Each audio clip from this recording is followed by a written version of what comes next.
With President Bola Tinubu marking 3 years in office, many stakeholders have questioned the competence of his government with the rising insecurity and the state of the economy. Even though the president has constantly defended his time in office, the abductions of citizens, including school children, have made a mockery of his promise to secure the country.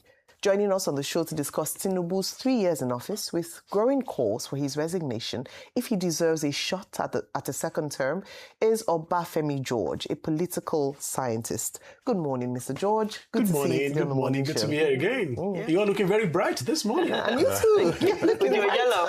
It's Owambe. Mr. George. Good morning. I think it was Showore yesterday, leading a group asking President Bola Tinubu to rescue the children that have been abducted or resign. And then this morning we had Comrade Solomon Dalong on this program. And he too was saying, well, President Tinubu more or less has failed in the last 3 years. Okay, these two examples echo some kind of sentiments within the polity. So we would like to hear from you, your own verdict. Do you think that this administration is doing very well? And what should we do better if you think the administration is doing well? And do you think President Bola Tinubu has earned, a second term in terms of his performance? Thank you, Dr. Abati. When you employ someone, you give the person KPIs. And likewise, when you vote a president into office, there are certain KPIs. Economy, infrastructure, education, health sector, even security or insecurity, whichever we tend to call it. And if you look at each of those, in my opinion, I could confidently say that the president ticked the boxes. And we can begin to interrogate its performance by not just by data or with data, but even comparative analysis, countries all over the world. When I hear such things, I ask people that they should give me one example of a country in a modern era that have transitioned from being a poor country to a prosperous country in 36 months. Just one. When we talk about China, China lifted 800 million people out of poverty, but they didn't do it in 36 months. It took them 40 odd long years. And what they did is exactly what we are doing. When China started that journey in 1979, their GDP was just partly $179 billion. They began to invest in infrastructure, which is what this government is doing. So are you saying President Tinubu should remain president for the next 40 years? What I'm saying is that we should be realistic. We should be realistic.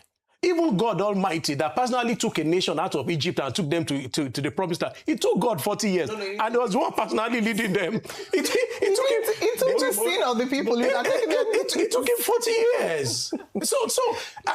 You see, jokes apart, every nation, and I can begin to, I've read reports. When President Tinubu went to Rwanda last month for the Africa CEO Forum, I read some comments online. Some people said, oh, it should be ashamed. Small Rwanda, look at what they've done. And I responded, I said, listen, Kagame has spent over 20 years to take Rwanda to where they are today. It doesn't, I know that religiously we've been conditioned to always expect a miracle. That you wake up in the morning with 10 naira and you go to bed with 1 million. Yes, I believe in miracles. But when it comes to building a nation, it takes a while. It does take a while. Dubai that we all go to today, they started that journey in 1974. It wasn't until 2014 that Dubai actually arrived on the global scene as a tourist powerhouse. What the president has done, he has laid solid foundation. And I tell people, there's a maxim on the street that says, you pay now or you play later. You play now or you pay later. Whichever way you're going to pay. One of the things that we are going through that is causing our current pain is because some sacrifices that were meant to have been done years ago weren't done. And I give a class of fuel subsidy, which everybody is shouting about, which is pinching all of us. There's nobody who is not feeling it. But if you remember, and Dr. Abati, there you were in government. Sanusi Lamido was CBN governor. 2013, he was screaming that any government that succeeds Goodluck Jonathan will face economic headwind because of subsidy. By 2014, the coordinating minister there, Dr. Gojewela, said that Nigeria was broke, that we should stop paying subsidy. If we had removed subsidy 10, 12 years ago, we won't be where we are today. And the sacrifice, the decision that President Tinubu has made today is so that in 10 years' time, we will not sit down like this and be discussing this pain again, which is not going to happen. But this subsidy has now been removed by President Tinubu. But concerned Nigerians are saying the people who are benefiting are the states, the governors. They are getting more money. But where is the benefit for the people? No, we, the long-suffering, ordinary people of Nigeria. Dr. Abati, number one, we were not making money to pay subsidy. Because we need to let Nigerians know the truth. We were borrowing money to pay subsidy. We were also borrowing money to pay the interest on subsidy. So when subsidy was removed, it wasn't that we were now suddenly saving money. We just simply stopped borrowing. The extra money which the state and the local government are now getting is simply because revenue has increased. 2022, NRS was generated about 3 trillion. When Zach got there last year, it generated about 23 trillion. That is the extra money. Now, when will people start feeling it? And this is it. Once your macroeconomic policies are aligned, at the macro level, it's an automatic process. There's no how it will not get to the street. Because once investors begin to see that, yes, you have a solid economic blueprint in place. And that is what we've seen. And this is not maybe Daniel Bawala talking or, any spokesman for the president. International best global rating agencies have alluded to the fact that we're on the right track. Just last month, S&P, one of the most respected rating agencies in the world, just rated our economy from B- to B+. Okay. Stable. Stable. Okay. And that is what investors are seeing, that investments are now coming back to the country. And I'll give you 3 examples how these things happen. We have very limited time. Okay. All right, sorry. But I'm sure we'll talk about that later. But for theology, though, just for the interest of facts, it took 40 years. It took 40 years because the Israelites sinned. Not because God could not. In the beginning, there was darkness. And in one instance, he said, let there be light, and there was light. So no, we cannot compare Tinubu's style and God's style, saying that is the justification for We're not comparing that. I'm just making we're very spiritual. I'm just making a reference. But I'm saying that it doesn't work. That even an esoteric nation, it took them 40 years. No, because of and God was leading them by a pillar of fire by day, pillar of blood by night. In fact, thank you for that, because that's the case of Nigeria. God wanted it to be shorter. So if a mere mortal man is not leading the nation, no. on. Okay, but anyways, let me not argue on that. But I'm just saying that exactly what you just said is that maybe God wanted us to have gotten to the promised land since, but mismanagement and bad leadership is what has. But now we have good leadership that is taking those decisions. Pastor George, that could have been taken long ago. All right, okay, but seriously though, let me ask you. So you're saying that he's making headwinds. The budget of consolidation, in fact, these international organizations and the presidency themselves, the president himself said that we've gone through the stage of labor pains, that the 3rd year, so he gave us a timeline, is the time of consolidation. We'll begin to see the gains of these economic policies he made. Absolutely. Sir, I don't know if you live in this Nigeria. I do. We are not yet seeing I live in Lagos. In fact, I walk down the road just not too far from you. Of these economic reforms. Instead, we've had more Nigerians plunged into poverty. We've had more increases. The inflation rate is higher. We've had more Nigerians, purchasing powers of Nigerians reduced. And then when you talk about give 40 years, APC government has had 11 years in power thus far. So Tinubu also had said he was building on the successes of the Buhari administration.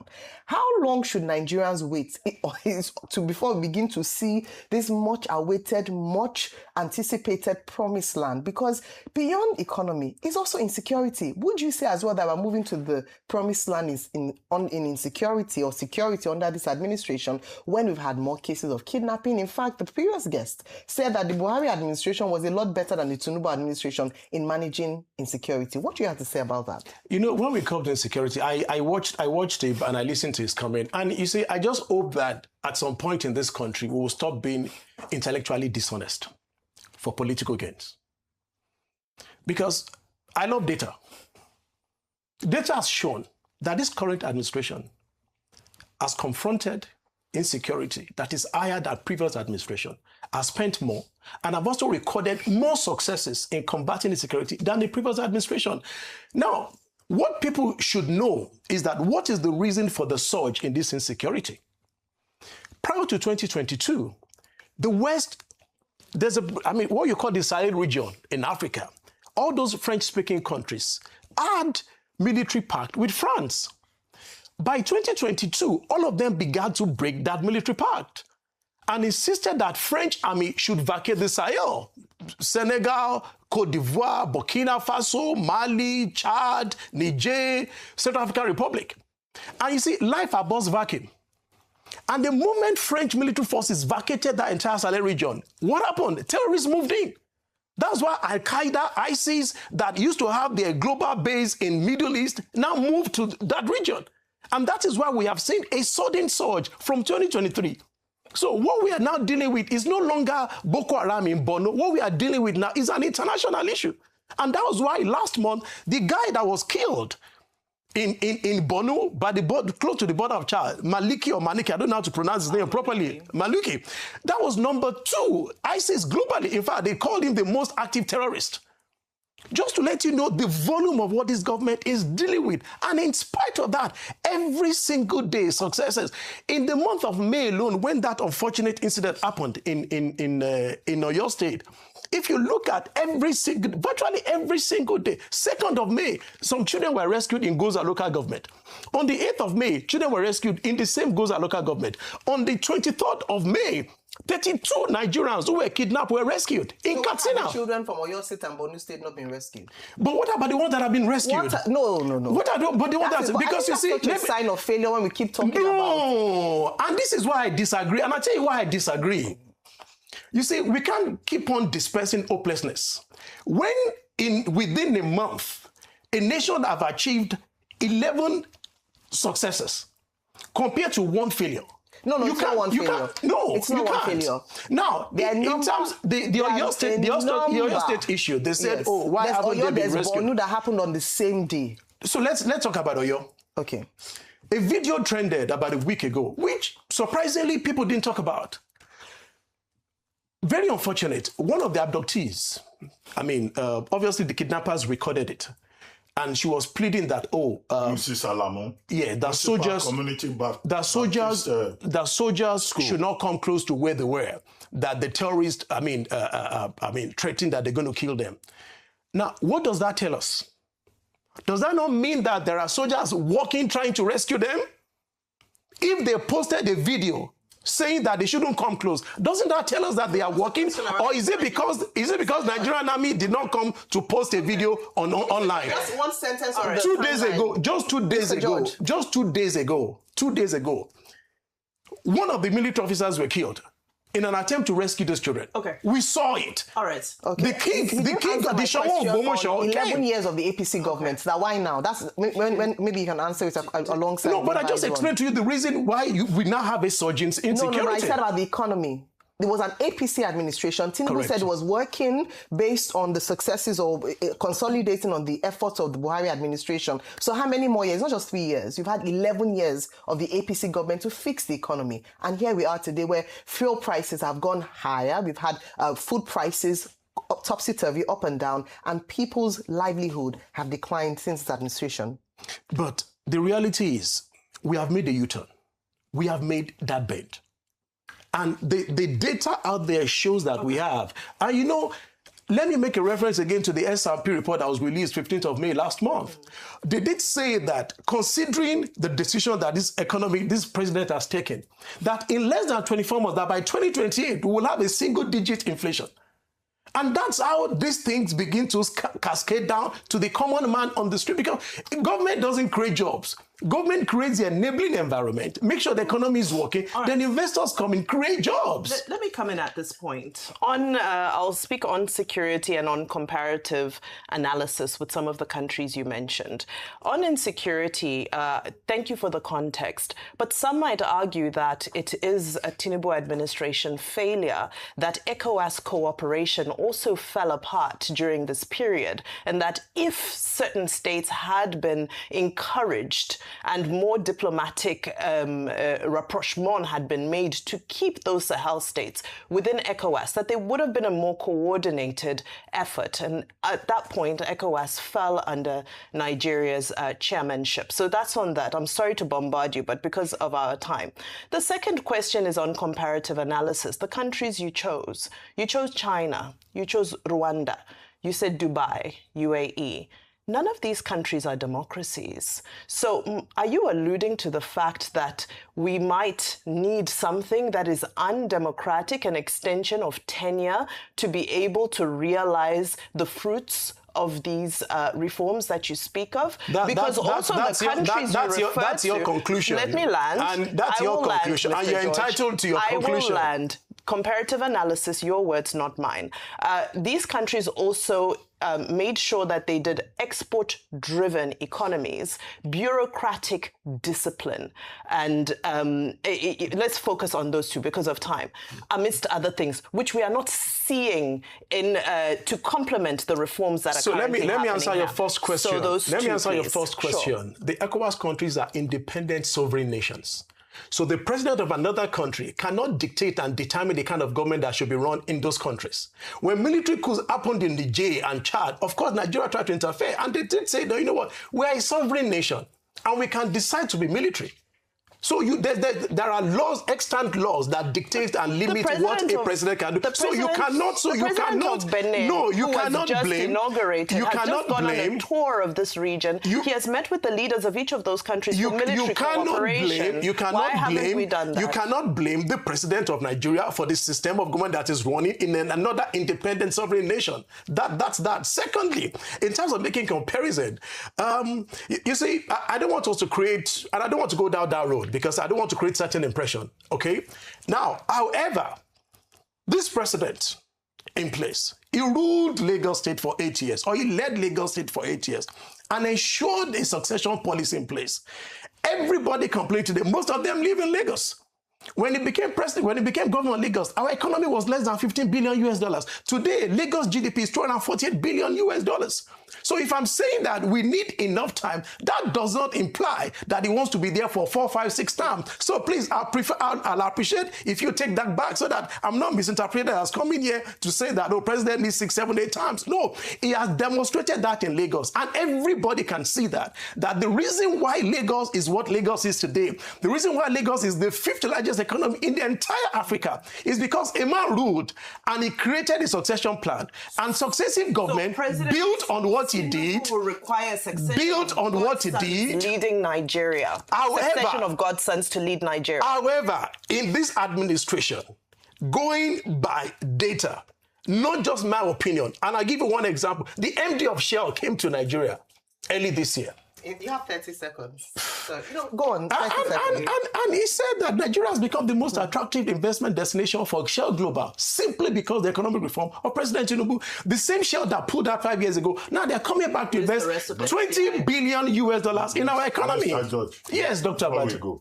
Do you have a PVC? Of course I do have a PVC. Okay, and you are going to vote for President Tinubu? Oh, yes. APC. Oh, yes. Oh, okay. Very good. This morning, we know Solomon Dalong is not likely to vote APC, but you will vote for APC. Because there's a track record. The APC people, they can note it. Because there's a track record. INEC should put you on the Nobody has this kind of CV. For successive godsons. Is it comparable? Thank you, Mr. George. My pleasure. I love our banter. All right.